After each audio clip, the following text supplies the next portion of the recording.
Hey everybody, how we doing? We are back. Let's talk about Bank of America. Bank of America is out there with an urgent warning to prepare for recession shock. Now, isn't it interesting because over the years we've seen these different warnings come out and institutions telling us to prepare, but then the next week, sometimes few days later, they'll interview somebody else from the same institution and they'll say the economy's strong, right? So we see these different narratives. Now, the big mainstream narrative that I've been seeing anyway on the business news channels, just on cable TV, for example, is that there is no recession. Look at the unemployment number. Don't look at the old data that we used to look at. Don't look at that anymore. Don't look at the GDP growth for two consecutive quarters being negative. That no longer matters.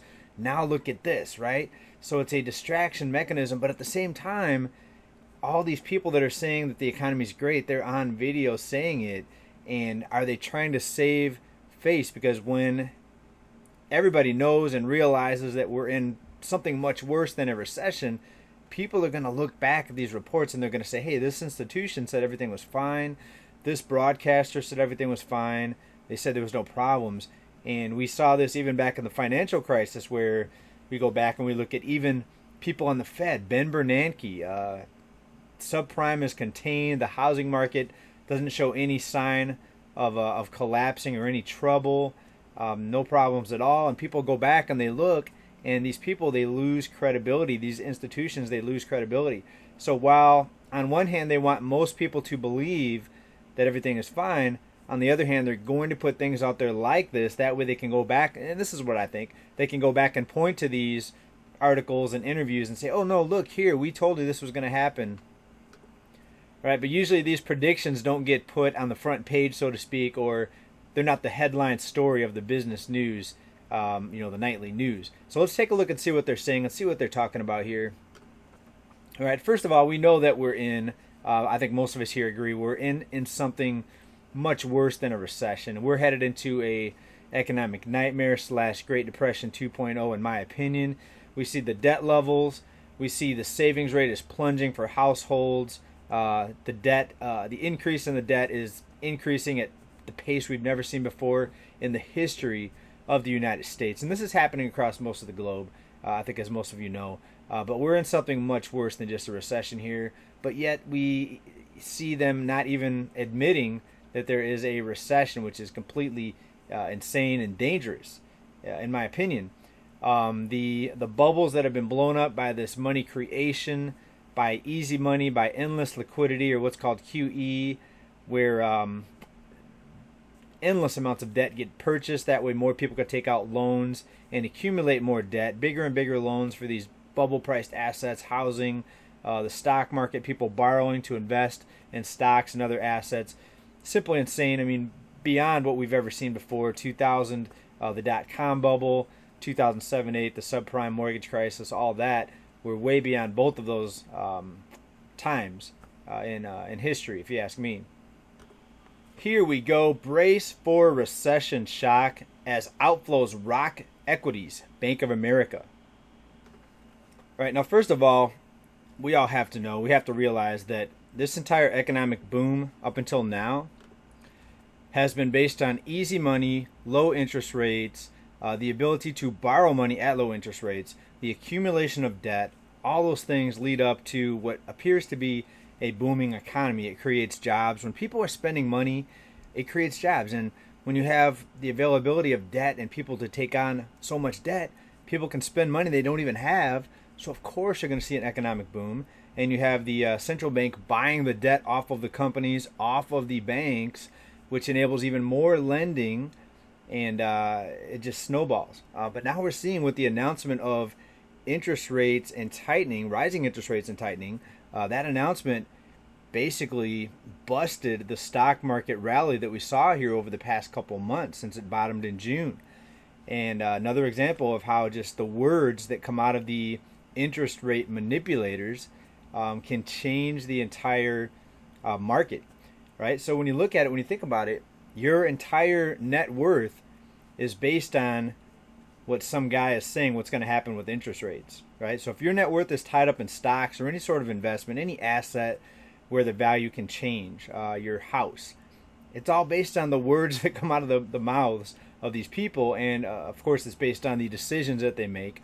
But here's what Bank of America is saying. Let's break this down. Because of the continuing fight against inflation, investors and Americans better brace for recession shock. Now, we'll probably see somebody else come out from the same bank, maybe in a few days, maybe next week, saying just the opposite, that everything's fine. But this is what they're saying. It's all about interest rates and what happens when interest rates rise. It's not easy to buy things that you don't have the money for. It makes it less easy, or it makes it more difficult. And this is the name of the game, right? So easy money, debt, consumption, spending, and borrowing is our economy. And when that becomes more difficult, the economy suffers, the stock market suffers, other asset prices will suffer. Now, we also have shortages and rising energy costs, right? So we've got this inflation here, deflation there. It's an absolute, I don't know if we don't call it a nightmare. Some people think it's a nightmare. It's an absolute, I don't even think of the word for it. Insane is just the word that keeps coming back to me. Insane. It's an insane time right now in the U.S. economy, in the global economy. We see countries across the globe collapsing into economic chaos, hyperinflation in many different countries, just economic implosion in other countries, people waiting hours and hours for fuel, for food in some countries. The United States, we've yet to see that type of widespread economic pain, but I think it's coming. And especially when you look at the drought and the cost of food right now, people's budgets are just getting wild up, the cost of energy.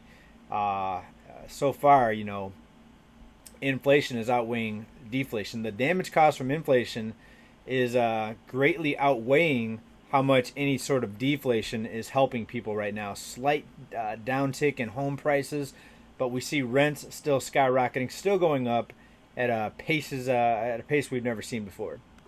All right, so what do you think, Bank of America? Are they just trying to put this out there so they can point to this later and say, hey, look, we told you this was coming?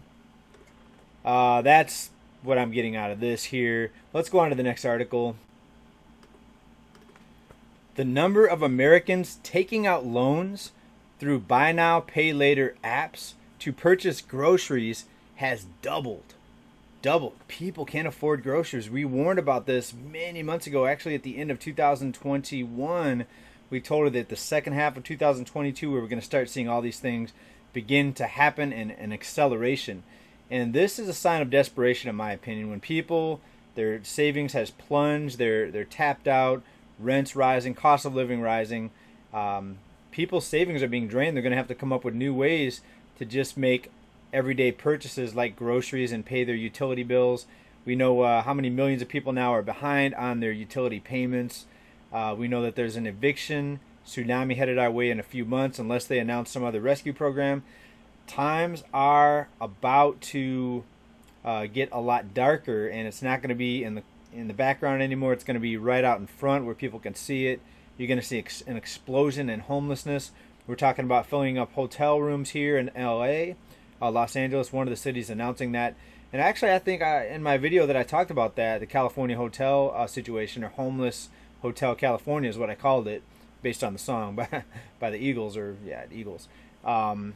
It's a good thing that these people are getting off the street, but at the same time, who's going to keep track of all these people? These hotels are going to have to pay for cleaning and upkeep, and of course there's an element of danger when you have that here. But on the other hand, you have families now, not just the crazy strung out people, but families that just fell on hard times. Somebody lost a job, and just families, actually good people that just couldn't make ends meet and are needing a place to stay. So it could be a good rescue program for that.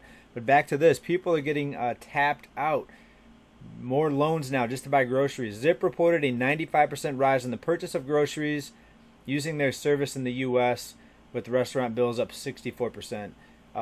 So people are taking out more debt, more loans, apps where you can pay now, or you can buy now and pay later. There's one called Zip here. I've never used that one myself. But we see the surge and rise in popularity of these borrowing apps.